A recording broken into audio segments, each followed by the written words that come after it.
नबी पाक अलैहिस्सलाम ने फरमाया, अपने दुख लोगों के सामने ना बयान करना, सेठों नवाबों को ना बताते फिरना, दुनियादारों के सामने जाके ना रोना कि मैं तकलीफ में हूँ। फरमाया अगर दुनियादारों को दुख बताओगे रब तुम्हें कभी गनी नहीं करेगा। और लोग हैं कि उल्टा मजाक उड़ाएंगे आपकी, जिससे बड़ी पक्की यारी है ना, पक्की, वो तब तक पक्की है जब तक आपने 50,000 मांगा नहीं।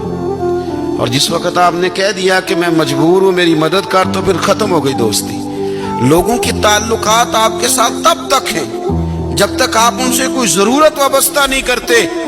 करीम आबू फरमाने लगे, बंदों के सामने दुख ना बयान करना, अल्लाह तुझे कभी गनी नहीं करेगा। तू अपने दुख अपने रब को बता, तू दुआएं मांग, तू उसकी बारगाह में हाजिर हो, तू उसके हुजूर अर्ज कर।